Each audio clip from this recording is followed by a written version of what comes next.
കഥകടയ്ക്കാതെ ഉറങ്ങരുതേ നീ നോക്കാതെ, ഞാനത് റെഡിക്കടച്ചെന്നുറപ്പ് പലരും നിനക്ക് തന്നാലും, കഥകുകൾ അടഞ്ഞ് കണ്ടാലും അടുത്ത് ചെന്നിടണേ, അടിമുടി അടക്കി നോക്കിടണേ, അതിനൂടെ കൊളുത്തു സാക്ഷകൾ ശരിക്ക് വീണത് പിടിച്ചു നോക്കിടണേ, എന്നിട്ടുറപ്പിലെത്തിടണേ. മഹാനായ മർഹൂം തഴവ ഉസ്താദ് അല്ലാഹുവിന്റെ ദറജ ഉയർത്തുമാറാവട്ടെ. എൻ്റെ ഉമ്മാടെ ഉപ്പ് കൂടിയാണ്. അവർ ഈ മലബാറിലേക്ക് വാതിന് വന്നു കഴിയുമ്പോൾ മാസങ്ങളെടുക്കും തിരിച്ചു പോകാൻ. കാരണം ഒരു സ്ഥലത്ത് തന്നെ ഒരാഴ്ച, രണ്ടാഴ്ച, മൂന്നാഴ്ചയ്ക്കാണ് വാഴ്. കോഴിക്കോട് ജില്ലയിലെ കുറ്റിച്ചിറയിൽ കേരളം കണ്ട ഏറ്റവും വലിയ നീണ്ട പ്രഭാഷണം നടത്തി കേരളത്തിൽ റെക്കോർഡിട്ട വ്യക്തിയാണ്. 67 ദിവസം തുടർച്ചയായി വാഴ് എന്ന് പറഞ്ഞാൽ 2 മാസവും ചില്ലറ ദിവസവും ഒരു നാട്ടിൽ വാഴ് പറയാണ്. ആലോചിച്ച് നോക്ക്, എല്ലാ ദിവസവും 2 മണിക്കൂർ വരും. അത് ഇന്നല്ല, പഴയ കാലത്ത് 67 ദിവസം തുടർച്ചയായി വാഴ് പറഞ്ഞ് റെക്കോർഡിട്ടു. ആ റെക്കോർഡ് പിന്നെ ഇന്ന് വരെ കേരളത്തിൽ ഒരു മതപ്രഭാഷകന് തകർക്കാൻ പറ്റിയിട്ടില്ല. കാരണം അതിനുള്ള വിഷയമില്ല. 2 ദിവസം കഴിഞ്ഞപ്പോൾ വിഷയം കഴിഞ്ഞല്ലോ. പഴയ കാലത്ത് പോലെ 10 ദിവസം പ്രസംഗം, 20 ദിവസം പ്രസംഗം ഒന്നും ഇപ്പം ഇല്ല. ഒരാൾ തന്നെ പറയുന്നില്ലല്ലോ. പഠനയിൽ അടുത്ത ദിവസം ഇന്ന് നാളെ തുടങ്ങുകയാണ് വാഴ്. ഇൻഷാ അല്ലാഹ് ഇനി 1-ാം തീയതി വാഴ് ഇനി തന്നെ ഉണ്ട്, ജനുവരി 1.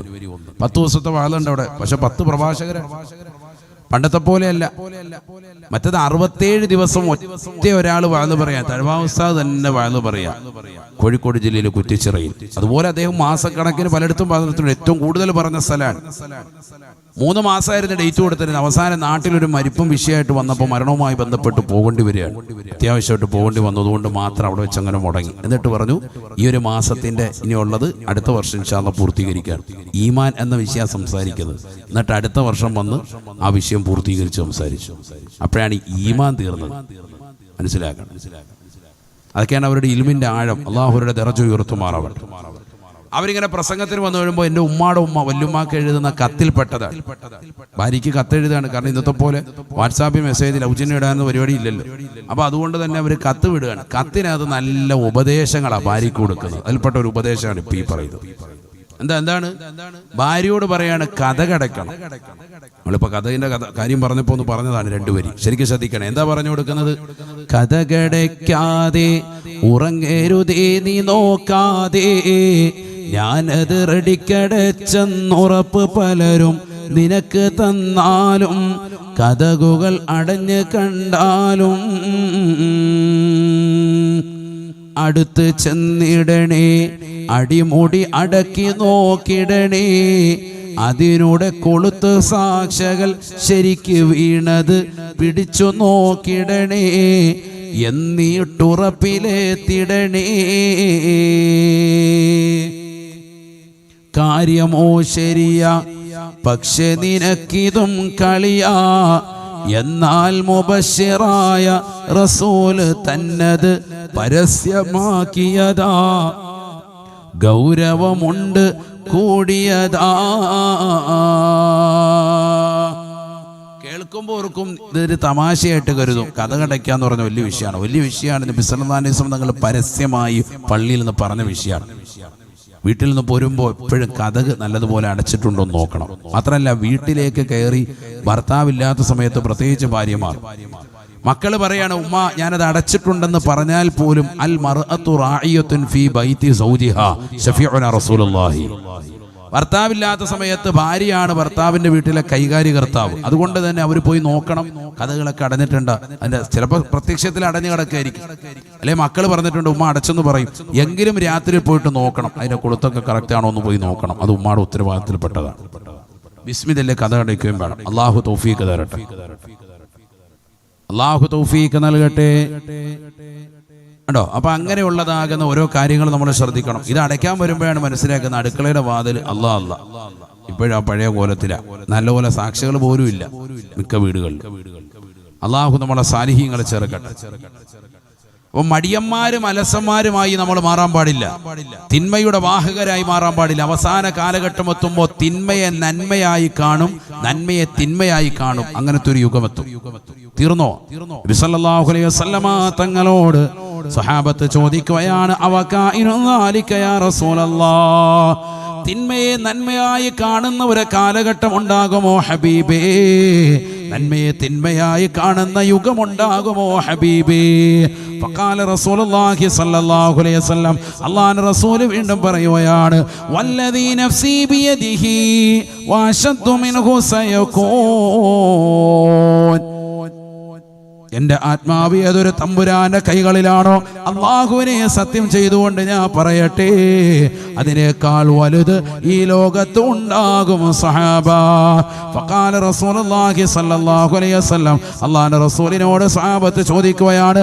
ഫഖാലൂ ലി റസൂലില്ലാഹി സ്വല്ലല്ലാഹു അലൈഹി വസല്ലം, ഹബീബായ നബി തങ്ങളോട് സഹാബത്ത് ചോദിക്കുകയാണ്, വമാ അശദ്ദു മിൻഹു യാ റസൂലല്ലാഹ്, ഇനി ഇതിനേക്കാൾ വലുത് എന്താണ് ഹബീബേ? തിന്മയെ നന്മയായി കാണുന്നതിനേക്കാൾ, നന്മയെ തിന്മയായി കാണുന്നതിനേക്കാൾ വലുത് ഏതാണ് റസൂലേ? ഫഖാല റസൂലുള്ളാഹി സ്വല്ലല്ലാഹു അലൈഹി വസല്ലം, അല്ലാഹുവിന്റെ റസൂൽ പറയുകയാ, ഇതിനേക്കാൾ വലുത് ഈ ലോകത്ത് ഉണ്ടാകും സഹാബ. ഏതെന്നറിയുമോ? കൈഫ അൻതും ഇദാ അമർതും ബിൽ മുൻകരി വനഹൈതും അനിൽ മഅറൂഫ്. തിന്മ കൊണ്ട് കൽപ്പിക്കപ്പെടുന്ന ഒരു യുഗത്തിലേക്ക് നിങ്ങൾ എത്തിപ്പെടുമേ, നന്മ കൊണ്ട് തടയുന്നതായ ഒരു കാലഘട്ടത്തിലേക്ക് നിങ്ങൾ എത്തിപ്പെടുമേ എന്ന് നബിയുനാ റസൂലുള്ളാഹി. നന്മ ചെയ്യുമ്പോൾ തടയും, തിന്മ ചെയ്താൽ അതിന് തിന്മ ചെയ്യുന്നതിനെ തൊട്ട് നിങ്ങളോട് കൽപ്പിക്കപ്പെടും, തിന്മ ചെയ്യാൻ വേണ്ടി നിർബന്ധിക്കും. കള്ളു കുടിക്കാത്തൊരു കൂട്ടുകാരൻ അവനോട് പറയണ്ട കുടിക്കണ, നിർബന്ധിച്ചു കുടിപ്പിക്കുകയാണ്. കാണുന്നുണ്ടല്ലോ, നമ്മളിപ്പോ ഇന്ന് എത്രയോ സംഭവങ്ങൾ അങ്ങനെ സാക്ഷികളാണ്. ക്രിസ്മസിന്റെ രാവല്ലേ, ക്രിസ്മസിന്റെ രാവാണ്, അടിക്ക് അല്ല പൂസ റാഹത്താട്ട് അടിക്ക്. ഇല്ല അടിച്ചേ പറ്റുള്ളൂ, നീ അടിച്ചേ പറ്റൂ, അങ്ങനെ നീ മാത്രം അങ്ങനെ വലിയ ഇതാകണ്ട, അടിച്ചാൽ മതി, അത് കൊള്ളാമല്ലോ, നിനക്കെന്താ സംഭവിക്കും നോക്കട്ടെ എന്ന് പറഞ്ഞ് അവനെ നിർബന്ധിച്ചു കുടിപ്പിക്കുക കൂട്ടുകാർ. ഇത് ക്രിസ്മസിനും ന്യൂ ഇയറിനും ഓണത്തിനും എല്ലാ ആഘോഷങ്ങൾക്കുമുള്ള കാര്യമാണ്. അള്ളാഹു നമ്മളെ കാത്ത് സംരക്ഷിക്കട്ടെ. ഇത് ഒരു ഉദാഹരണം. ഇതേപോലെ എല്ലാ തിന്മകൾക്കും കൽപ്പിക്കുന്നതാകുന്ന ഒരു കാലഘട്ടം വരും, നന്മയെ തടയുന്നതാകുന്ന ഒരു കാലഘട്ടം. നന്മ ചെയ്യാൻ സമ്മതിക്കില്ല. പള്ളിയിൽ നിസ്കരിക്കാൻ പോകുന്നവനെ തടയുന്നു. മുഖമക്കനയിട്ട് നല്ല തട്ടമിട്ടുകൊണ്ട് സ്കൂളിലേക്ക് പോകുന്നതാകുന്ന വിദ്യാർത്ഥിയെ തടയുന്നു. അവിടെ പോകുന്നു, ഉള്ളോട്ട് പോ, ഇതൊന്നും ഇട്ടുകൊണ്ട് ഇവിടെ പറ്റത്തില്ല, എല്ലാം ഒരിക്കും, തട്ടം ഒരിക്കും. തടയുന്നത് പച്ചയ്ക്ക് തടയുന്നത് നമ്മൾ കാണുന്നുണ്ടല്ലോ. എത്രയോ സ്ഥാപനത്തിന്റെ മേധാവികൾ അങ്ങനെ തടഞ്ഞ മൂലം വലിയ വിഷയങ്ങൾ ഉണ്ടായിരിക്കുന്നു, കോലാഹലങ്ങൾ ഉണ്ടായിരിക്കുന്നു. അധ്യാപികമാർ തടഞ്ഞത്, സ്ഥാപക മേധാവികൾ തടഞ്ഞത്, സ്ഥാപന മേധാവികൾ തടഞ്ഞത്, എത്രയോ സംഭവങ്ങൾ ഈ കൊച്ചു കേരളത്തിൽ തന്നെ റിപ്പോർട്ട് ചെയ്യപ്പെട്ടിട്ടുണ്ട്. മറ്റു സംസ്ഥാനങ്ങളിലും നമ്മൾ റിപ്പോർട്ട് ചെയ്തത് പത്രമാധ്യമങ്ങളിലൂടെ കാണുന്നുണ്ട്. ഇന്ത്യ രാജ്യത്തെ എത്രയോ പള്ളികളാണ് നിസ്കരിക്കാൻ വേണ്ടി വന്ന മനുഷ്യനെ നിസ്കാരത്തെ തൊട്ട് തടഞ്ഞിട്ട് ആ പള്ളികൾ പൊളിച്ചു കളയാൻ. കഴിഞ്ഞ ദിവസമൊക്കെ എത്രയോ വീഡിയോ വൈറലായി. യുപിയിലെ സഹോദരങ്ങളെ, പാവപ്പെട്ടതാകുന്ന മുസ്ലിമീങ്ങൾ നമസ്കരിച്ചു കൊണ്ടിരുന്നതാകുന്ന പള്ളികൾ, മദ്രസയിൽ പഠിച്ചുകൊണ്ടിരുന്ന വിദ്യാർത്ഥികളുടെ മദ്രസകൾ ബുൾഡോസർ കൊണ്ടുവന്ന് തകർക്കുകയാണ്. പോലീസുകാർ മുഴുവൻ നോക്കുകുത്തികളെ പോലെ നിൽക്കുകയാണ്. അവരുടേതാകുന്ന ഒത്താശയോടുകൂടി ഗവൺമെന്റ് ചെയ്യുന്നതാകുന്ന തോന്നിവാസങ്ങൾ അല്ലാഹു നമ്മളെ കാക്കുമാറാവട്ടെ. ഇന്ത്യയിലെ ഏറ്റവും പ്രമുഖമാക്കപ്പെട്ടതാകുന്ന ആളുകൾ ഏറ്റവും കൂടുതൽ നമസ്കരിക്കാൻ വരുന്ന പള്ളികൾ തന്നെ ഞങ്ങളുടേതാണെന്ന് അവകാശവാദം ഉന്നയിച്ചുകൊണ്ട് ഒരു വിഭാഗം കടന്നു വന്നു. ബാബരി മസ്ജിദ് ആ രീതിയിൽ തകർക്കപ്പെട്ടോടെ ക്ഷേത്രം കൊണ്ടുവന്നു. നമ്മൾ ഓർത്ത് അതുകൊണ്ട് തന്നെ നിൽക്കുമെന്ന് കരുതി. 1992 ഡിസംബർ 6 ആ സംഭവത്തിന് ശേഷം നമ്മൾ മനസ്സിലാക്കി അവിടെ കൊണ്ട് തീർന്നു, ഇനി ഒന്നും ഉണ്ടാവില്ല. പക്ഷേ ഇന്ത്യയിലെ ഇപ്പോൾ ഏറ്റവും വിലപിടിപ്പുള്ളതാകുന്ന 10ഓളം പള്ളികൾ ഞങ്ങളുടേതാണെന്ന് അവകാശവാദം ഉന്നയിച്ചിരിക്കുകയാണ്. അതിൽപ്പെട്ടതാണ് യുപിയിലെ സംഭാലിലെ ഷാഹി മസ്ജിദ് എന്ന് പറയുന്നത്. വെടിവെപ്പുണ്ടായില്ലേ അവിടെ? 5 മുസ്ലിമീങ്ങളാണ് മരണപ്പെട്ടു പോയത്. അവിടേക്ക് പോകുന്ന മത നേതാക്കളെ പോലും അല്ലെങ്കിൽ രാഷ്ട്രീയ നേതാക്കളെ പോലും പോകാൻ പോലും സമ്മതിക്കാതെ അവിടെയുള്ള പോലീസുകാർ തടഞ്ഞു വെക്കാൻ. കാരണം പോയാൽ യഥാർത്ഥ സത്യാവസ്ഥ മീഡിയ വകന് ലോകം മുഴുവനും അറിയരുത്. അത് ഞങ്ങളുടെ രാജ്യത്തേതാകുന്ന നിലനിൽപ്പിന്, ഞങ്ങളുടേതാകുന്ന രാഷ്ട്രീയത്തിന് അത് വിലങ്ങുതടിയാണെന്ന് മനസ്സിലാക്കിയിട്ട് പോലീസുകാരെ കൊണ്ട് കേന്ദ്ര ഗവൺമെന്റിന്റെ ആളുകൾ തടഞ്ഞു. ഇതൊക്കെ നമ്മൾ പത്രമാധ്യമങ്ങളിലൂടെ കണ്ടുകൊണ്ടിരിക്കുക. നിസ്കരിക്കാനുള്ള സ്വാതന്ത്ര്യമില്ല. നിസ്കരിക്കാൻ പോകുന്നവനെ തടയാൻ. മദ്രസയിൽ പഠിക്കാൻ പോകുന്ന വിദ്യാർത്ഥികളെ തടഞ്ഞു നിർത്തിയിട്ട് അവരുടെ മുന്നിൽ വെച്ച് മദ്രസയുടെ കെട്ടിടങ്ങൾ ബുൾഡോസർ വെച്ച് തകർക്കുകയാണ്. എന്തിനേറെ ഇന്ത്യയിലെ ഏറ്റവും വലിയ മക്കാമാകുന്ന അജ്മീർ ഖ്വാജയുടേതാകുന്ന മക്കാമ് ഞങ്ങളുടേതാണെന്ന് അവകാശവാദം ഉന്നയിച്ച് അതിനും അതിന്റെ അധികൃതർക്ക് കത്ത് കൊടുത്തുകൊണ്ടിരിക്കുമ്പോഴാണ് സുപ്രീം കോടതി ചീഫ് ജസ്റ്റിസിൻ്റെതാകുന്ന ഒരു നിലപാട് വന്നത്. തൽക്കാലം എല്ലാ സർവ്വകളും നിർത്തിവെക്കണമെന്ന് പറഞ്ഞത്. ഇല്ലെങ്കിൽ ഇപ്പോഴേകദേശം തീരുമാനവും. എത്രയോ പള്ളികൾ, മദുരയിലെ ഷാഹി മസ്ജിദ് തുടങ്ങിയിട്ടുള്ള ഒരുപാട് മുസ്ലിമീങ്ങളുടേതാകുന്ന പള്ളികൾ, ദേവാലയങ്ങൾ മുഴുവൻ തകർക്കപ്പെടുകയാണ്. അതിനൊക്കെ ഇപ്പൊ തൽക്കാലം ഒരു സ്റ്റേ കൊടുത്തിട്ടുണ്ട്. അള്ളാഹു ഖൈറായ അനുകൂലമായ വിധി നൽകി അനുഗ്രഹിക്കട്ടെ. ഞാൻ പറഞ്ഞു വന്നത്, തിന്മ കൊണ്ട് കൽപ്പിക്കുന്നതാകുന്ന ഒരു കാലഘട്ടം വരികയാണ്. സമുദായത്തിലെ ആളുകളുടെ വളരെ മതസൗഹാർദ്ദത്തിലും ജനാധിപത്യപരമായി നല്ല രീതിയിൽ നിലകൊള്ളുന്നതാകുന്ന ഈ സമൂഹത്തിനിടയിൽ വിള്ളല് തീർക്കൊണ്ട് തിന്മയുടെ വക്താക്കളുടെ പ്രവർത്തനം നടത്തുകയാണ്. അതിനുവേണ്ടി കൽപ്പിക്കുന്ന ഒരു കാലഘട്ടം അത് കടന്നു വരുമെന്ന് പറഞ്ഞത് ഹബീബ് മുഹമ്മദ് മുസ്തഫ സല്ലല്ലാഹു അലൈഹി വസല്ലമ തങ്ങൾ ആശങ്കപ്പെട്ടതാകുന്ന ഒരു യുഗമല്ലേ ഇത്? നിങ്ങൾ ചിന്തിക്കുക. അന്ന് സ്വഹാബത്തിനോട് പറഞ്ഞു, സ്ത്രീകൾ പിഴച്ചു പോകും, ചെറുപ്പക്കാര് പിഴച്ചു പോകും. അങ്ങനെയൊക്കെ ഉണ്ടാകുമോ നബിയെ? ഉണ്ടാകും, അതിനേക്കാൾ വലുതുണ്ടാകും. തിന്മ കൊണ്ട് ജനങ്ങൾ കൽപ്പിക്കപ്പെടുന്ന ഒരു യുഗത്തിലേക്ക് വരെ അവസാനം എത്തിപ്പെടും. നന്മ കൊണ്ട് ജനങ്ങളോട് വിരോധിക്കാത്തൊരവസ്ഥ വരികയാണ്. നന്മ കൊണ്ട് ജനങ്ങളോട് തടയും, തിന്മ കൊണ്ട് ജനങ്ങളോട് കൽപ്പിക്കും. അങ്ങനത്തെ ഒരു യുഗത്തിലേക്ക് എത്തിപ്പെടും. അള്ളാഹു നമ്മളെ കാക്കുമാറാവട്ടെ. ഇന്ന് ആ ഒരു അവസ്ഥ വിശേഷത്തിലേക്ക് വന്നില്ലേ എന്നാണ് എന്റെ ചോദ്യം. അഥവാ അന്ന് പറഞ്ഞത് ഇന്നാണ് പുലർന്നത്. അതാണ് മനസ്സിലാക്കേണ്ടത്. അന്ന് പറഞ്ഞത് ഇന്നാണ് യഥാർത്ഥത്തിൽ പുലർന്നത്. അന്ന് സ്വഹാബത്ത് ഇത് കേട്ടിട്ട് അത്ഭുതം കൂറാൻ, ഇങ്ങനെയൊക്കെ ഉണ്ടാകുമോ?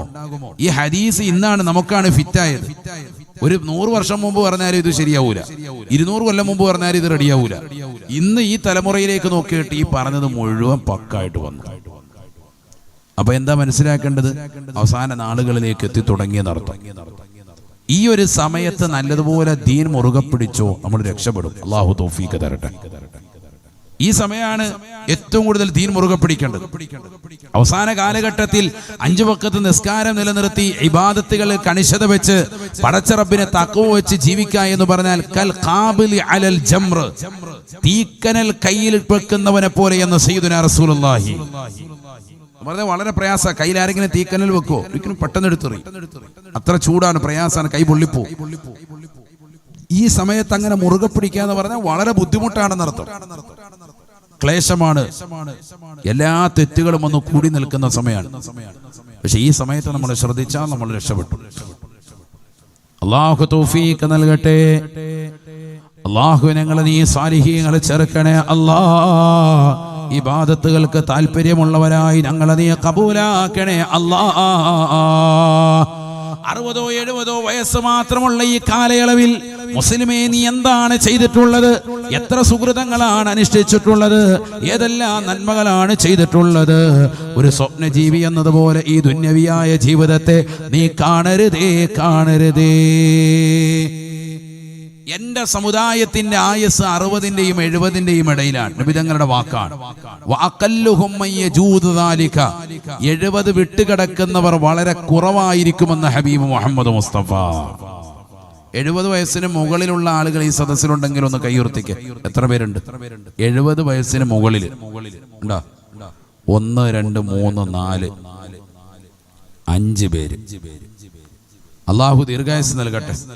ഇനിയും ധാരാളം കാലം ആഫിയത്ത് അള്ളാഹു നസീബാക്കട്ടെ. 70 വിട്ടുകിടക്കുന്നവർ വളരെ കുറവായിരിക്കും. ഹദീസാൻ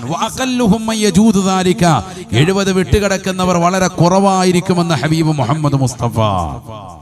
ഏറ്റവും കൂടുതൽ അള്ളാഹുവിനോട് നന്ദി പ്രകാശിപ്പിച്ചുകൊണ്ട് കഴിയേണ്ട വിഭാഗമാണവർ. കാരണം എന്താ? നബി സല്ലല്ലാഹു അലൈഹി വസല്ലമ തങ്ങൾ പറഞ്ഞിട്ടുള്ള ഓഫർ കഴിഞ്ഞിട്ടുണ്ട്. ഇനി നിങ്ങൾക്ക് ആയുസ് വളരെ കുറവാണ്. ഇവിടെ ശ്രദ്ധിക്ക്, ഇനി ആയുസ് വളരെ കുറവാണ്. ആയുസിന്റെ അങ്ങേ അറ്റത്തേക്ക് എത്തിക്കൊണ്ടിരിക്കുന്നു. 100-ലേക്ക് എത്തിയവൻ ഗിന്നസ് ബുക്കിൽ കയറുന്ന ഒരു കാലം. അത്ര എത്തൂല. നമ്മുടെ ഇന്നത്തെ ഭക്ഷണ രീതിയും ആരോഗ്യ രീതിയും ഒക്കെ ഇപ്പോഴത്തെ അവസ്ഥാവിശേഷം വെച്ച് നോക്കുമ്പോൾ 40 കഴിഞ്ഞപ്പോൾ തന്നെ ഷുഗറും പ്രഷറും മറ്റു അസുഖങ്ങളുമാണ്. അള്ളാഹു ആഫിയത്തുള്ള ദീർഘായുസ് നൽകട്ടെ. എല്ലാവരും അസുഖബാധിതരാണ്. അള്ളാഹു നമുക്കൊക്കെ സിഹത്ത് പ്രദാനം ചെയ്യുമാറാവട്ടെ. ഒരുപാട് ആളുകൾ നമുക്കിടയിൽ പലവിധ രോഗങ്ങൾ കൊണ്ട് ബുദ്ധിമുട്ടുന്നവരുണ്ട്. അള്ളാഹു പൂർണ്ണമായ ശിഫാ എല്ലാവർക്കും നസീബാക്കുമാറാവട്ടെ. മുഹമ്മദ് അലി സാഹിബ് ഇവിടെ ഇരിപ്പുണ്ട്. അദ്ദേഹം മുമ്പ് ഒരു സ്ട്രോക്ക് വന്നിട്ട് 2 വർഷമായിട്ട് ഇപ്പൊ ചികിത്സയിൽ കഴിയാണ്. അറിഞ്ഞിട്ട് പോലുമില്ല. വേറെ ഹാരി ഇരിക്കും, നിൽക്കില്ല. അള്ളാഹു ആഫിയത്തോടെ അനുഗ്രഹിക്കട്ടെ. സിഹത്ത് അള്ളാഹു പ്രദാനം ചെയ്യുമാറാവട്ടെ. അലി സാഹിബ് അല്ലേ? അലി സാഹിബ് അല്ലേ? ഉണ്ടാ അഹമ്മദ് അലി, അത് തന്നെ. ഇപ്പോഴാ കേട്ടോ. ഇതുവരെ മൊബൈലിനകത്ത് പാട്ട് കേട്ടോണ്ടിരിക്കുകയായിരുന്നു. അള്ളാഹു നമ്മളെ സാലിഹ്യങ്ങൾ ചേർക്കട്ടെ. ഉപരി സുഖമില്ലാതിരിക്കുക, അള്ളാഹു ആഫിയത്ത് കൊടുക്കട്ടെ. സിഹത്ത് അള്ളാഹു പ്രദാനം ചെയ്യട്ടെ. ദീനിനൊക്കെ വലിയ സഹായിയാണ്, എല്ലാ കാര്യങ്ങൾക്കും സഹായിക്കുന്ന വ്യക്തിയാണ്. 2 കൊല്ലമായിട്ട് അദ്ദേഹം വിശ്രമത്തിലാണ്. അള്ളാഹു ആഫിയത്ത് കൊടുത്ത് അനുഗ്രഹിക്കട്ടെ. പക്ഷെ ആ അവസ്ഥയിലും കൈക്ക് ഇപ്പോൾ ഒരു സ്വാധീനക്കുറവുണ്ട്. ബാക്കിയൊക്കെ അൽഹംദുലില്ലാ ദുആഇന്റെ തൽഫലമായിട്ടാണ് എല്ലാം ഇതുവരെ മാറ്റപ്പെട്ടിട്ടുള്ളത്. ആ കൈക്ക് അള്ളാഹു സ്വാധീന ശക്തി നൽകി പൂർവാധികം സിഹത്ത് അള്ളാഹു പ്രദാനം ചെയ്യുമാറാവട്ടെ. മനുഷ്യനാണ്, എപ്പോഴാണ് എന്താ ഉണ്ടാവുക ഒന്നും പറയാൻ പറ്റില്ല. ഞാൻ ചോദിച്ചു നിങ്ങൾക്ക് ഇതെങ്ങനെ ഉണ്ടായി? അപ്പോൾ പറയാണ്, ഒരു ദിവസം വീട്ടിൽ വന്ന് യാത്രയൊക്കെ കഴിഞ്ഞ് വന്നതിന് ശേഷം ഒറ്റയ്ക്ക് ഡ്രൈവ് ചെയ്യും. 19 വർഷമായിട്ട് കാറൊക്കെ ഓടിക്കുന്ന വ്യക്തിയാണ്. ഇശായിന്റെ സമയമൊക്കെ കഴിഞ്ഞ് വീട്ടിൽ വന്നതിന് ശേഷം ഭാര്യയോട് പറഞ്ഞു ദോശ ചൂടാൻ. അവർ ദോശ ചൂടുന്നു, വീട്ടിലിരിക്കുന്നു, ഒരിടത്തേക്ക് പോകാനുണ്ട്. അതിനുവേണ്ടി റെഡി ആയിട്ട് അദ്ദേഹം നിൽക്കാൻ. ഭാര്യ അല്പം കഴിഞ്ഞുകൊണ്ട് വന്നപ്പോഴത്തേക്ക് അദ്ദേഹത്തിന് സംസാരശേഷി നഷ്ടപ്പെട്ടു പോയി. നാവ് തളരുന്നു, ശരീരമാസകലം തളർച്ച, പെട്ടെന്നൊരു സ്ട്രോക്ക് വന്ന. 2 വർഷമായി എന്ന് പറയാണ്. 2 വർഷമായി. അൽഹംദുലില്ലാ ഹോസ്പിറ്റലിൽ കൊണ്ടുപോയി സാധുമാരുടെ, ആലിമീങ്ങളുടെ, സദാത്യങ്ങളുടെ, മുത്തഅല്ലിമീങ്ങളുടെ, നാട്ടുകാരുടെ, കൂട്ടുകാരുടെ, അദ്ദേഹം ജീവിതത്തിൽ ചെയ്ത സുഹൃതങ്ങളുടെയൊക്കെ വലിയ വലിപ്പം കൊണ്ട് അൽഹംദുലില്ലാ ജീവിതത്തിലേക്ക് തിരിച്ചു വന്നു. മരണപ്പെട്ടു എന്ന് വരെ വാർത്ത വരെ പരന്നു. വളരെ ക്രിട്ടിക്കൽ സ്റ്റേജിനപ്പുറത്തേക്ക് എത്തി. വെന്റിലേറ്ററിലാണ് ആള്, സീരിയസ് ആണ്, ഇനി ഒരിക്കലും തിരിച്ചു വരില്ല എന്ന രീതിയിൽ തന്നെ പറഞ്ഞു. പക്ഷെ അൽഹംദുലില്ലാ ദുആഇന്റെ ഒരൊറ്റ വലിപ്പം കൊണ്ട് അള്ളാഹു ജീവിതത്തിലേക്ക് കൊണ്ടുവന്നു. അള്ളാഹു കബൂൽ ചെയ്ത് അനുഗ്രഹിക്കട്ടെ. ധാരാളം കാലം ദീർഘായുസ്സ് അള്ളാഹു നസീബാക്കുമാറാവട്ടെ. ഞാൻ പറഞ്ഞു വന്നത് എപ്പോഴാണ്, എവിടെ വെച്ചാണ് നമ്മൾ അസുഖബാധിതരാകുന്നതെന്ന് പറയാൻ പറ്റില്ല. എപ്പോഴാണ് നമുക്ക് ഈ ഒരു സിഹത്ത് കിട്ടിയത്, ആരോഗ്യത്തിനൊരു റാഹത്ത് കിട്ടിയത്, അത് അള്ളാഹു ഏത് സമയത്തും എടുത്തു കളയാം. കണ്ണിന്റെ കാഴ്ചശക്തി, കാതിന്റെ കേൾവി ശക്തി, കൈകളുടെ സ്വാധീനം, കാലുകളുടെ സ്വാധീനം, ഹൃദയത്തിന്റെ ഇടിപ്പ് ഏത് സെക്കൻഡും നിലയ്ക്കാം. ഒരു ചെറിയ സ്ട്രോക്ക് വന്നാൽ മതിയല്ലോ, എല്ലാം കഴിഞ്ഞു. പല രീതിക്കാണ്, 100 കണക്കിന് വ്യത്യസ്തമാകുന്ന തരത്തിലാണ് സ്ട്രോക്കുകൾ ഉള്ളത്. ചിലർക്ക് നാവ് പിന്നീട് ഒരിക്കലും സംസാരം തിരിച്ചു കിട്ടൂല. ചിലർക്ക് പിന്നീട് ഒരു ഭാഗം തന്നെ തളർന്നു പോകും. ഒരിക്കലും ജീവിതത്തിലേക്ക് എത്ര വന്നാലും ചില കൈകളോ കാലുകളോ ഒന്നും ഒലിപ്പിക്കാൻ പറ്റൂല. പല രീതിക്കാണ്. അല്ലാഹുവേ, പരിപൂർണമായ സിഹത്ത് ഞങ്ങൾക്ക് എല്ലാവർക്കും നീ പ്രദാനം ചൊരിയണേ അല്ലാ. നീ നൽകി അനുഗ്രഹിക്കണേ അല്ലാ. നബിയനാ റസൂലുള്ളാഹി സ്വല്ലല്ലാഹു അലൈഹി വസല്ലമ തങ്ങളുടെ സ്വഹാബത്തിനോട് പറയുകയാണ്, നിഅമതാനി അളീമതാനി മഗ്ബൂനും ഫീഹിമാ കസീറും മിനന്നാസ്. 2 വലിയ അനുഗ്രഹങ്ങളുണ്ട് സഹാബ, അധിക ജനങ്ങളും അതിൽ വഞ്ചിതരാണെന്ന് ഹബീബ് മുഹമ്മദ് മുസ്തഫ. അധിക ജനങ്ങളും ശ്രദ്ധിക്കാതെ പോകുന്ന വലിയ 2 അനുഗ്രഹങ്ങളുണ്ട് സഹാബ. ഒന്ന് അസിഹത്തു, ആരോഗ്യമുള്ള ഘട്ടമാണ്. രണ്ടാമത്തത് വൽ ഫറാഹു, ഒഴിവുള്ള സമയങ്ങളാണെന്ന് ഹബീബ് മുഹമ്മദ് മുസ്തഫ സല്ലല്ലാഹു അലൈഹി വസല്ലം. തൃക്കരിപ്പൂരിലുള്ള പ്രിയപ്പെട്ട വിശ്വാസിനികൾ കാതുകൊടുത്തുകൊണ്ട് ശ്രദ്ധ വെക്കേണ്ട ഹദീസാണ്. 2 വലിയ അനുഗ്രഹങ്ങൾ അധിക ജനങ്ങളും വഞ്ചിക്കപ്പെട്ടു പോകുന്നുണ്ടെന്ന് ഹബീബുനാ റസൂലുള്ളാഹി. നബി തങ്ങൾ അങ്ങനെ പറയണമെങ്കിൽ ആ 2 അനുഗ്രഹങ്ങളും നിസാരമായ അനുഗ്രഹങ്ങളല്ല. ഒന്ന് അസിഹത്തു, ആരോഗ്യമുള്ള വേളകളാണ്, സമയങ്ങളാണ്. ചെറുപ്പക്കാരാ, അള്ളാഹു നിങ്ങൾക്ക് നൽകിയിരിക്കുന്ന ആരോഗ്യമുള്ള സമയം, പെങ്ങളെ, ഈ ആരോഗ്യമുള്ള കാലഘട്ടം അള്ളാഹുവിന് സുജൂദിൽ അർപ്പിക്കാൻ നിങ്ങൾ സമയം ചെലവഴിക്കണേ. നിങ്ങളാണ് തഹജ്ജുദ് പതിവാക്കേണ്ടത്, നിങ്ങളാണ് ളുഹർ നമസ്കാരം കൃത്യമാക്കേണ്ടത്, നിങ്ങളാണ് അസറും മഗ്‌രിബും ഇശാഉം ഒക്കെ ജമാഅത്ത് ശ്രദ്ധിക്കേണ്ടത്. അവ്വൽ വഖത്തിൽ തലമറച്ച് വളു എടുത്തുകൊണ്ട് വീടിന്റെ അകത്തളങ്ങളിൽ പെങ്ങളെ നിസ്കരിക്കാൻ ഏറ്റവും കൂടുതൽ പ്രതിജ്ഞ വെക്കേണ്ടത് ചെറുപ്പക്കാരി നീയാണ്. നല്ല യുവത്വത്തിന്റെ പ്രസരിപ്പുള്ള സമയമാണ്. അല്ലാഹുവിന്റെ റസൂൽ പറയുകയാണ്, ആരോഗ്യമുള്ള കാലഘട്ടം അത് അധിക ജനങ്ങളും വഞ്ചിക്കപ്പോകുന്ന സമയമാണെന്ന് നബിയുനാ റസൂലുള്ളാഹി. രണ്ടാമതായി റസൂലുള്ള പറയുകയാണ്, വൽ ഫറാഹു, ഒഴിവുള്ള ഒഴിവുള്ള വേളകളാണ്. ഈ പരിശുദ്ധമാക്കപ്പെട്ടതാകുന്ന ദിനരാത്രങ്ങൾ, ക്രിസ്മസിൻ്റെതാകുന്ന ആഘോഷവേളകളിലൂടെ ഒരു സമുദായം അത്തരത്തിലുള്ളതാകുന്ന ജീവിത ക്രയവിക്രയങ്ങളിലൂടെ പോകുമ്പോ മുസ്ലിമേ 10 ദിവസം സ്കൂൾ അവധിയാണ്. പെങ്ങളെ എന്താണ് നീ ചെയ്തു കൂട്ടിയത്? 4-5 ദിവസങ്ങൾ കഴിഞ്ഞല്ലോ. എത്ര സലാത്ത് നിനക്ക് ചെല്ലാൻ സാധിച്ചു? എത്ര നമസ്കാരങ്ങൾ ചെറുപ്പക്കാരാ നീ ജമാഅത്ത് ശ്രദ്ധിച്ചവനാണ്? എത്ര സുന്നത്തുകൾ നിന്റെ ജീവിതത്തിലേക്ക് കൊണ്ടുവന്നു? എത്ര ആയത്തുകൾ ഓതാൻ സാധിച്ചു? ഖുർആൻ ഓതാൻ നീ തയ്യാറായോ? വേണ്ട ദിനേന ഓതിക്കൊണ്ടിരിക്കുന്ന യാസീൻ സൂറത്ത് തന്നെ മുടങ്ങിപ്പോയില്ലേ? സൂറത്തുൽ വാഖിയ മാറ്റിവെച്ചവരല്ലേ? ഇശാ മഗ്രിബിനിടയിലുള്ള സൂറത്തുൽ മുൽക്ക് ഓതാത്തവരല്ലേ? ഖുർആനുമായി ബന്ധമില്ലാത്ത സമുദായമായി ഈ സമുദായത്തിൽ ഭൂരിഭാഗം ആളുകളും മാറുകയല്ലയോ? അല്ലാഹുവേ, ഞങ്ങളെ നീ കാക്കണേ അല്ലാ. സ്കൂളിന്റെ അവധിയുള്ള ഘട്ടങ്ങളിൽ പോലും പരിശുദ്ധമാക്കപ്പെട്ട ഖുർആൻ ഒന്ന് കൈകൊണ്ടെടുക്കാൻ, വിക്രൽപ്പം ഒന്ന് കൂട്ടാൻ, സലാത്തുകൾ അധികമൊന്ന് അധികരിപ്പിച്ച് മദീനയിലെ രാജകുമാരന്റെ തിരുഹദ്റത്തിനേക്കൊന്ന് ഹദിയ ചെയ്യാ, സുബ്ഹാനല്ലാഹ് അൽഹംദുലില്ലാഹ് ചൊല്ലിക്കൊണ്ട് നിലകൊള്ളാൻ ഈ സമുദായത്തിന്റെ മക്കളെ തയ്യാറായില്ല. നിങ്ങൾ പറഞ്ഞത് എത്ര കറക്റ്റാണ്. അധിക ജനങ്ങളും വഞ്ചിക്കപ്പെട്ടു പോകുന്നു ഈ 2 സമയങ്ങളെ എന്ന് സയ്യിദുനാ റസൂലുള്ളാഹി. ഒന്ന് ആരോഗ്യമുള്ള സമയം, മറ്റൊന്ന് ഒഴിവുള്ള സമയം. എല്ലാവരും പറയും ഒഴിവില്ല ഉസ്താദെ, ഭയങ്കര പഠിത്തം. ഇപ്പൊ ഈ സ്കൂൾ അവധി ഒരു 10 ദിവസം അവധി കിട്ടി, നമ്മുടെ മക്കൾ ഇപ്പൊ 4 ദിവസം കഴിഞ്ഞു, എന്ത് ചെയ്തു? ആകെയുള്ള നിസ്കാരം സുബൈ ളുഹർ അസ്ർ മഗ്രിബ് ഇശ അതെങ്കിലും നിസ്കരിച്ചോ? അത് തന്നെ ഇല്ല. ഇപ്പം നേരത്തെ സുബൈ നിസ്കരിച്ചുകൊണ്ടിരുന്ന ഇപ്പൊ അവധി കിട്ടി കഴിയുമ്പോൾ ഒന്നും കൂടെ ഉറങ്ങി 8 മണിക്ക് എഴുന്നേക്കും. അല്ലാഹു നമ്മളെ കാക്കട്ടെ. ഉറങ്ങുന്നത് രാത്രി 2 മണി 3 മണി അതുവരെ മൊബൈലിരിക്കുകയാണ്. ഇഷ്ടംപോലെ സിനിമ ഇങ്ങനെ കണ്ടുകൊണ്ടിരിക്കുക. OTT ഇഷ്ടംപോലെ പടം വരുന്നുണ്ട്, അല്ല ഇരുന്ന് കാണുക. ഇനി എന്ന് മാർക്കോ വരുമെന്ന് ചിന്തിച്ചുകൊണ്ടിരിക്കുക. അത് കാണണമെന്നും പറഞ്ഞാൽ നിയത്ത് ചെയ്തിരിക്കുന്നു. പിന്നെ എങ്ങനെ നന്നാവും? മാഷാ അല്ലാഹ്. നമ്മുടെ ഉസ്താദ് സൂചിപ്പിച്ച വെക്കേഷനിൽ മദ്രസയിൽ ഒരു കുട്ടി 4 ദിവസം കൊണ്ട് ഒരു ഖത്മ തീർത്തു. മാഷാ അല്ലാഹ്, ഖുലൂ തക്ബീർ.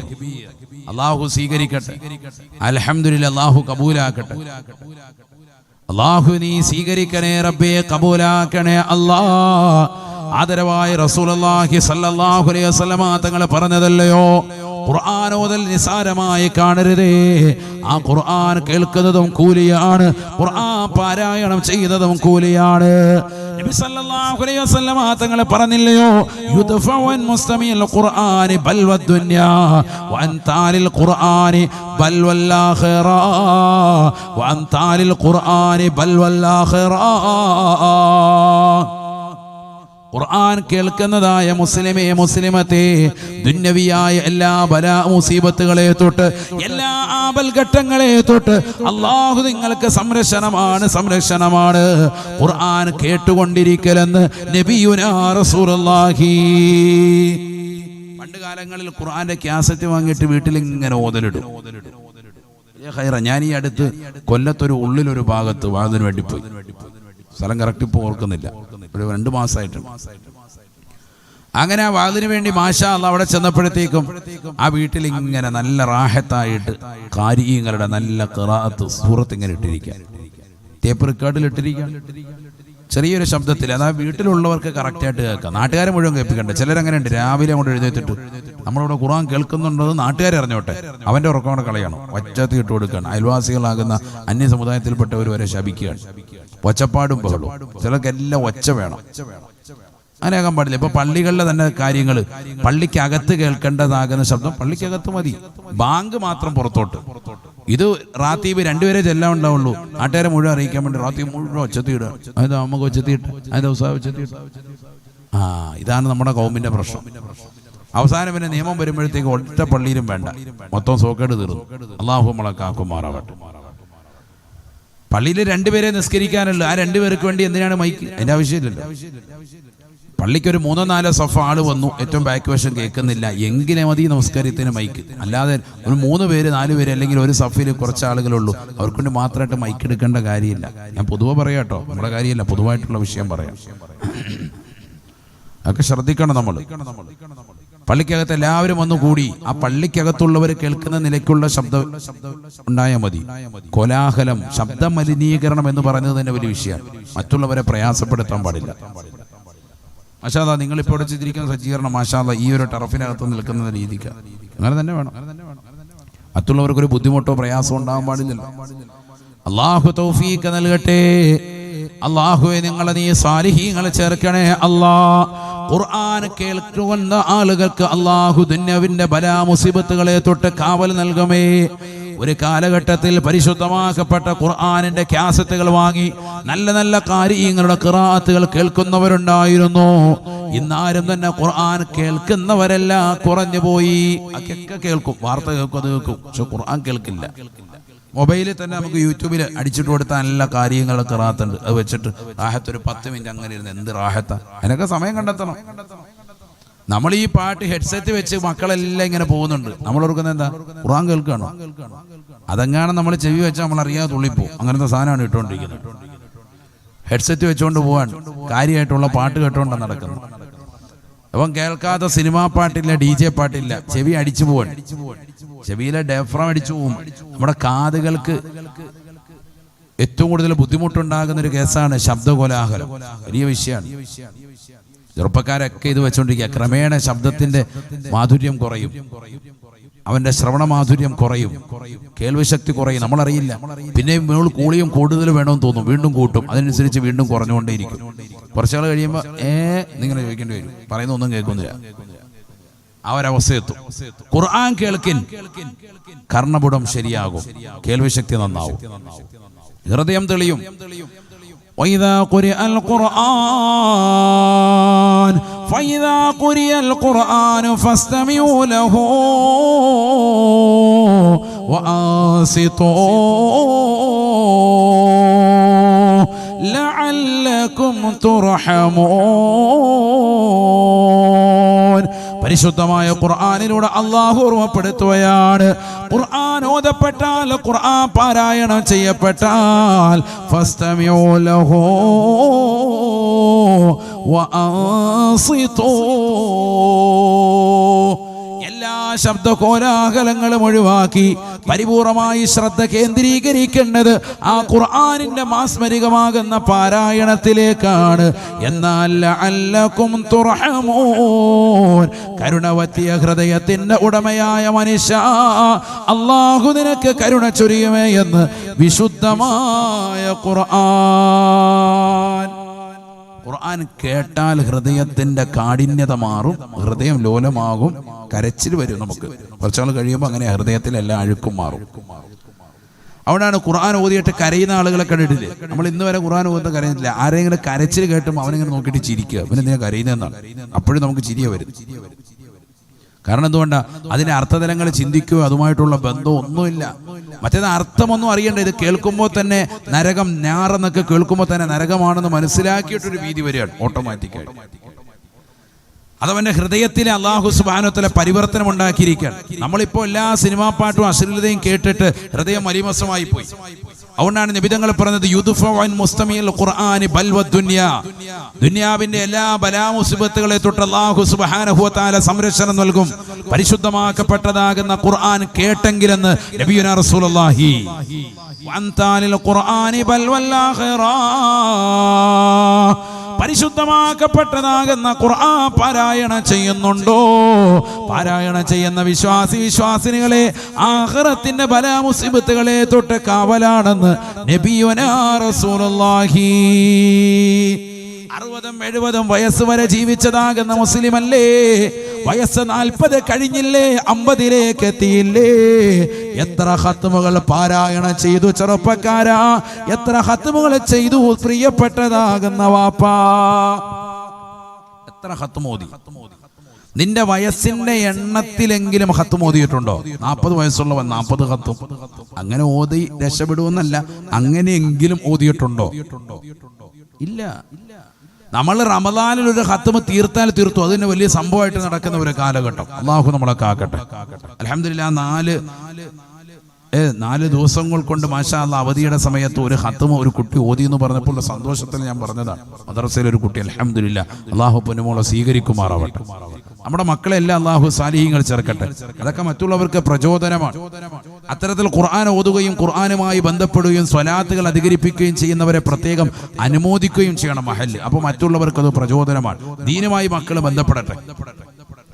അൽഹംദുലില്ലാ. അല്ലാഹുവേ ഞങ്ങളെ നീ സാലിഹീങ്ങളെ ചേർക്കണേ അല്ലാഹ്. നബിയുനാ റസൂലുള്ളാഹി സ്വല്ലല്ലാഹു അലൈഹി വസല്ലം തങ്ങളോട് ഒരു സഹാബി വന്നുകൊണ്ട് ചോദിക്കുകയാണ്, അയ്യുൽ അമാലി അഹബ്ബു ഇലല്ലാഹ്, അല്ലാഹുവിന് ഏറ്റവും ഇഷ്ടപ്പെട്ടതാകുന്ന അമൽ ഏതാണ് റസൂലേ? ഫഖാല റസൂലുള്ളാഹി സ്വല്ലല്ലാഹു അലൈഹി വസല്ലം, അല്ലാഹുവിന്റെ റസൂൽ പറയുകയാണ്, അൽ ഹാലു വൽ മുർതഹീൽ, ഹാലും മുർതഹീലുമാണെന്ന് നബിയുനാ റസൂലുള്ളാഹി. ഫഖാലൂ, ഉടനെ സഹാബത്തിനോട് അല്ലാഹുവിന്റെ റസൂലിനോട് ചോദിക്കുകയാണ്, വമൽ ഹാലു വൽ മുർതഹീലു യാ റസൂലല്ലാഹ്, നബിയേ നബിയേ, എന്താണ് ഹാലെന്ന് പറഞ്ഞാൽ റസൂലേ, എന്താണ് മുർതഹീൽ എന്ന് പറഞ്ഞാൽ ഹബീബേ? അർത്ഥമറിയാത്ത സ്വഹാബത്ത് നബി തങ്ങളോട് ചോദിച്ചപ്പോൾ ഫഖാല റസൂലുള്ളാഹി സ്വല്ലല്ലാഹു അലൈഹി വസല്ലം, അല്ലാഹുവിന്റെ റസൂൽ പറയുകയാണ്, ഇദാ ഖതമ ഖതമതാ ഇസ്തഅനഫ ഖതമതൻ ഉഖറാ.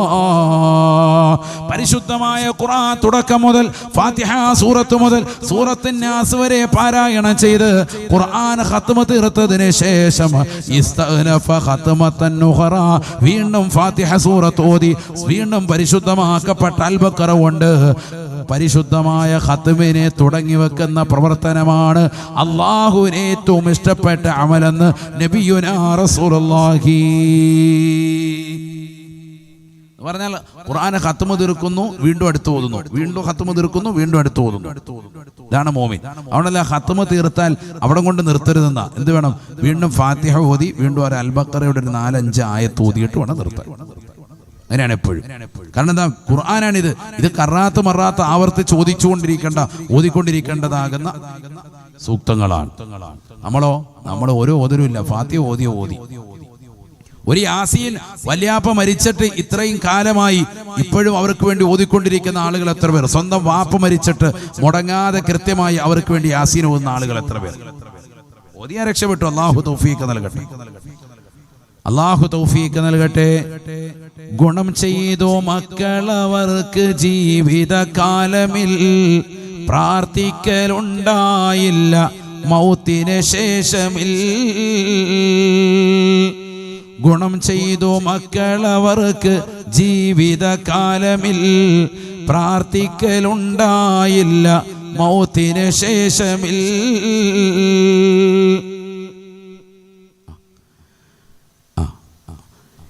എന്നാൽ അവർ വെറുപ്പിച്ചതായി എഴുതപ്പെടും, വെറുപ്പിച്ചവർ ഇതുകൊണ്ട് ഗുണവും നേടിടും. ആദരവായ റസൂലുള്ളാഹി സ്വല്ലല്ലാഹു അലൈഹി വസല്ലമ തങ്ങൾ പരിശുദ്ധരാകുന്ന അയിമ്മത്തുകളോട് പഠിപ്പിച്ചത്, സ്വഹാബത്തിനോട് പറഞ്ഞത്, സ്വഹാബത്ത് അയിമ്മത്തുകൾക്ക് പഠിപ്പിച്ചത് കൃത്യമായി അവർ അടയാളപ്പെടുത്തുകയാണ്. പാപ്പാക്കും ഉമ്മാക്കും ജീവിച്ചിരിക്കുന്ന കാലയളവിൽ നന്മ ചെയ്തതാകുന്ന മക്കൾ ശരിക്കും മനസ്സിലായിക്കോ, മരിച്ചതിന് ശേഷം അവരുടെ ഖബറിന്റെ അടുത്തേക്ക് തീരെ പോകുന്നില്ല. ആൺമക്കൾ ആരും പോകുന്നില്ല, സലാം പറയുന്നില്ല, വെള്ളിയാഴ്ച ദിവസം ഒരു സിയാറത്ത് പോലും നടത്തുന്നില്ല, വർഷത്തിൽ അവരെ ഓർക്കുന്നില്ല.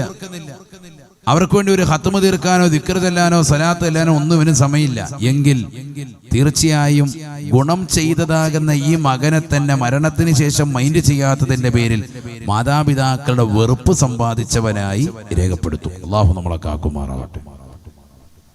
കാരണം മോമിനെ സംബന്ധിച്ചിടത്തോളം മരണാനന്തര ജീവിതത്തിന് വലിയ കാര്യമാണ്. അവിടെ പ്രത്യേകം ഗൗനിക്കണം. എന്താ പറഞ്ഞത്? വാപ്പായുമായും ജീവിച്ചിരുന്ന സമയത്ത് ഒരുപാട് കാര്യങ്ങൾ ചെയ്തിട്ടുണ്ട്.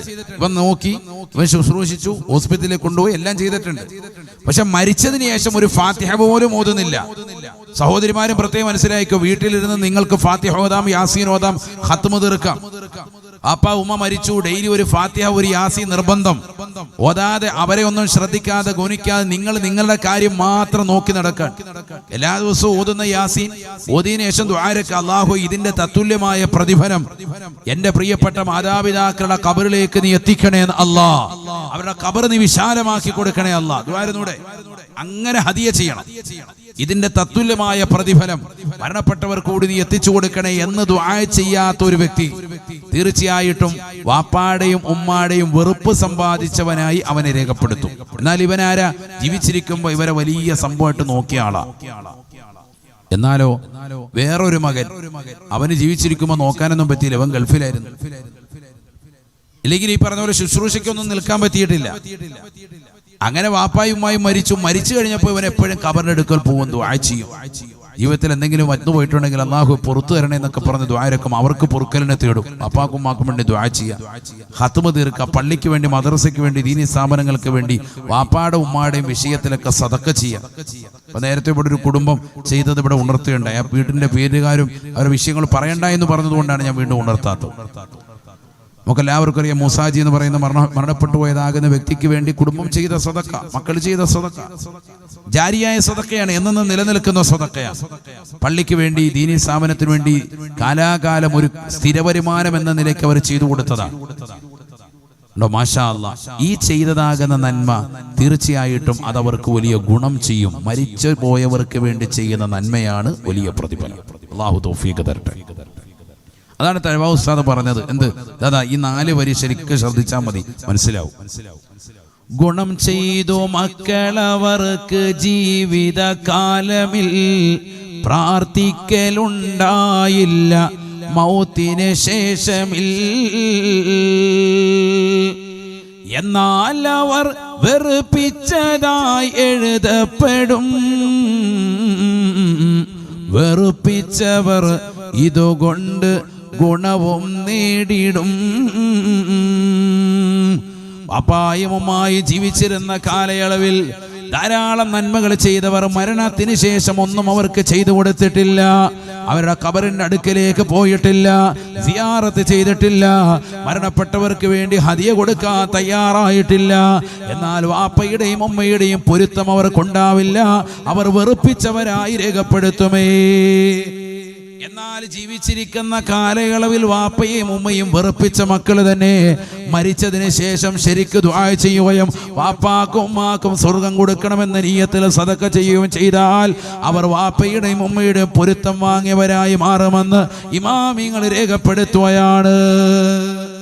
മൻസാറ ഖബറ അബവൈഹി ഫി യൗമിൽ ജുമുഅ കുതിബ ലഹു ബറാ. എല്ലാ വെള്ളിയാഴ്ചയും ആണുങ്ങളോടാണ് ഈ പറയുന്നത്.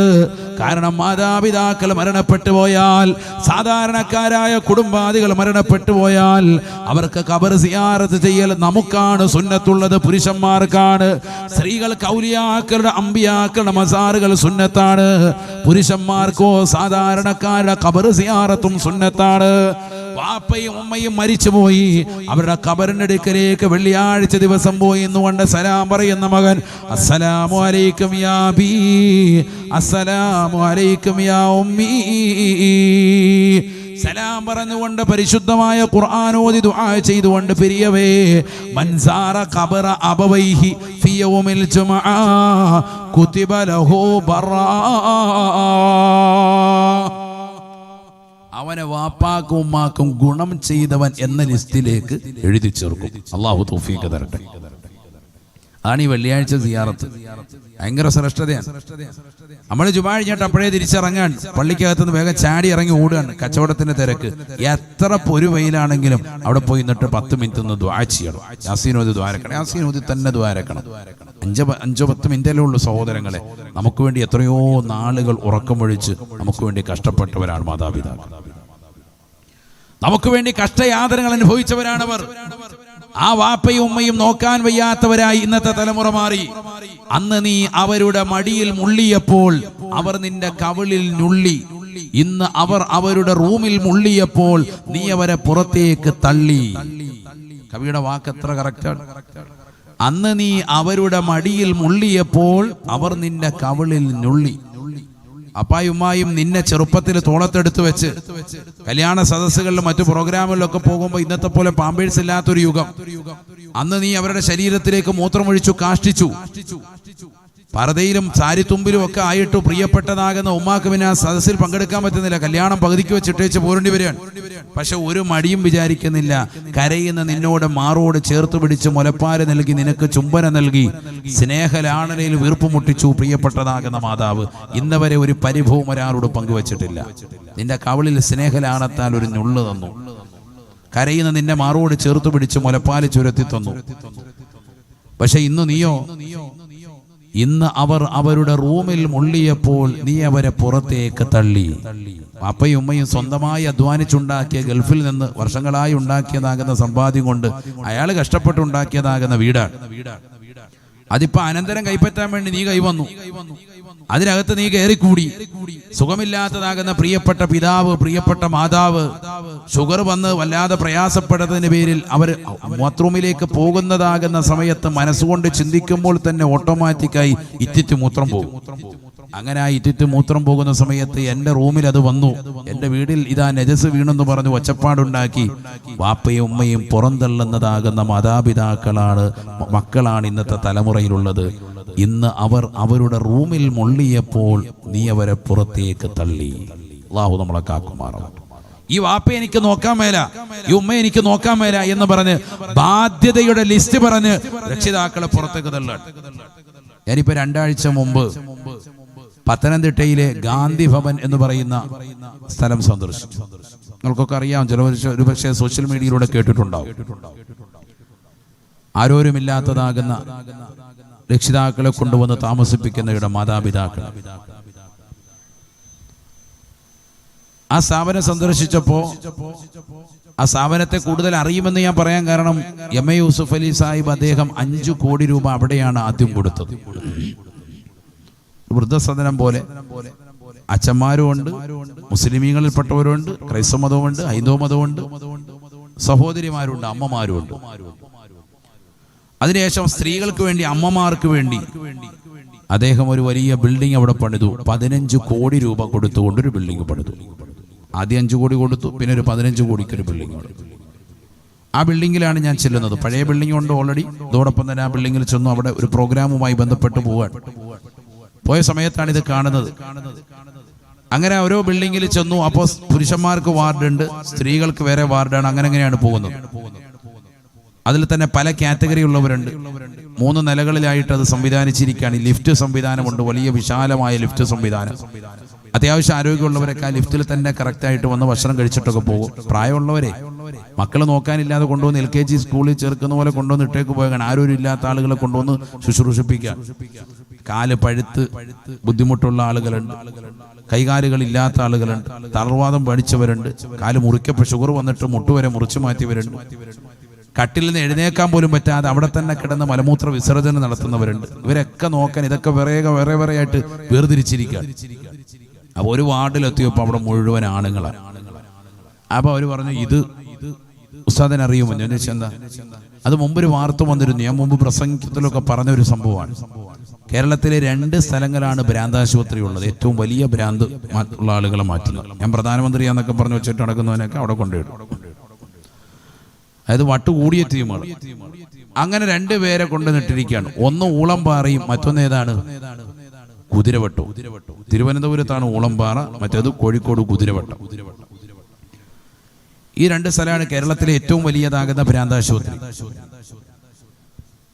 അപ്പൊ അതിൽ ഈ 2 സ്ഥലങ്ങളിലും പത്രവാർത്തയുണ്ടായിരുന്നു. ഭ്രാന്ത് മാറിയതാകുന്ന രക്ഷിതാക്കളെ മക്കളുടേതാകുന്ന അഡ്രസ്സിൽ വിളിച്ചിട്ട് പറയും, നിങ്ങളുടെ വാപ്പ അസുഖം മാറിയിട്ടുണ്ട്, ഉമ്മാക്ക് അസുഖം മാറിയിട്ടുണ്ട്.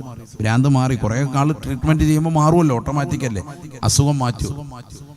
അങ്ങനെ മരുന്നും മറ്റു മന്ത്രമൊക്കെ കൊണ്ട് എല്ലാ കാര്യങ്ങളും കൊണ്ട് ട്രീറ്റ്മെന്റും ഒക്കെ കൊണ്ട് എല്ലാം മാറി കഴിഞ്ഞപ്പോഴത്തേക്കും വിളിച്ചു പറഞ്ഞിട്ട് 100-ലധികം വരുന്നതാകുന്ന കുടുംബങ്ങളിൽ നിന്ന് റെസ്പോണ്ട് ഇല്ല. അവർ പറഞ്ഞു, ഞങ്ങൾക്ക് വേണ്ടെന്ന്. പാപ്പായം വേണ്ട, ഉമ്മായം വേണ്ട. അള്ളാഹു നമ്മളെ കാക്കട്ടെ. ആലോചിച്ച് നോക്കും, മനുഷ്യൻ സമ്പത്ത് കൂടുമ്പോൾ എത്ര വലിയ അഹങ്കാരിയായി മാറാൻ. നമ്മളൊക്കെ മനസ്സിലായിക്കോണം. ഈ സദസ്സിലുള്ളതാകുന്ന രക്ഷിതാക്കൾ 10-60 കൊല്ലം ഗൾഫിൽ പോയി സമ്പാദിച്ചു വന്നിട്ട് എല്ലാ മക്കൾക്ക് വേണ്ടി തീരെഴുതി കൊടുക്കുന്നതാകുന്ന രക്ഷിതാക്കളൊക്കെ ശരിക്കും പഠിച്ചോ. അള്ളാഹു നമ്മളെ കാത്തു സംരക്ഷിക്കട്ടെ. മക്കൾക്ക് വേണ്ടി ഈ രാവും പോലും അധ്വാനിക്കുന്നത്. നിങ്ങൾ പള്ളിക്കും ദീനിനും കൊടുത്തത് കാലാകാലം നിങ്ങൾക്ക് ഖബറിലും മഹ്ശറിലും ഒക്കെ നിങ്ങൾക്ക് തുണയാണ്. ഈ കോടിക്കണക്കിന് സമ്പാദ്യത്തിൽ നിന്ന് നിങ്ങൾ ഹിസാബ് പറയേണ്ടി വരും. ഒരു നയാ പൈസ പോലും അള്ളാഹിന്റെ ദീനിന് വേണ്ടി കൊടുക്കാത്തതിന്റെ പേര്. അള്ളാഹു നമ്മളെ കാക്കുമാറാവട്ടെ. അതിനൊന്നും ഒരു മടിയും വെക്കണ്ട. അതിന് എത്ര കൊടുക്കാൻ പറ്റുമോ അത്ര കൊടുക്കുക. അള്ളാഹു തൗഫീഖ് നസീബാക്കട്ടെ. എല്ലാ മക്കൾക്ക് വേണ്ടി ഒഴിഞ്ഞു വെച്ചതാകുന്ന രക്ഷിതാക്കൾ അനുഭവിക്കുകയാണ്. ഭ്രാന്ത് പിടിച്ചപ്പോഴത്തേക്കും അവര് സുഖമില്ലാത്ത അവസ്ഥയിലേക്ക് എത്തിയതാകുന്ന അവരെ കൊണ്ടുപോയി അഡ്മിറ്റ് ആക്കിയിട്ട് അവർക്ക് തിരിച്ചു വിളിച്ചപ്പോ പലരും നമ്പർ തെറ്റിച്ചു വെച്ചിരിക്കുക. ഉദാഹരണത്തിന് ലാസ്റ്റ് 786 ഉള്ളവൻ 756 ആക്കി. വിളി കെനിയയിലേക്ക് പോവാൻ. വേറെ ഒരുത്തണ്ട് സുലൈമാൻ ഇവിടെ ഉണ്ട്. സുലൈമാൻ അല്ലല്ലോ, നമ്മുടെ പേര് ഹനുമാനാന്ന്. അല്ലോ വേറെ കോള് വേറെ കളത്തിലോട്ട് പോയി. സംഭവം എന്തായി? നമ്പർ തെറ്റിച്ചു വെച്ചിരിക്കുക. മാത്രമല്ല അഡ്രസ്സും തെറ്റിച്ചു വെച്ചിരിക്കുക. പലരും ഇവിടെ കൊണ്ടുപോയി ചേർക്കുമ്പോൾ ഒരു അഡ്രസ്സ് കൊടുക്കുമല്ലോ, ഫോൺ നമ്പർ. കാരണം ഇനി ഒരിക്കലും രക്ഷപ്പെട്ടാൽ ഇങ്ങോട്ട് വിളിക്കണ്ടെന്ന് ആ അർത്ഥത്തിലെ മക്കള്. അള്ളാഹു നമ്മളെ കാക്കട്ടെ.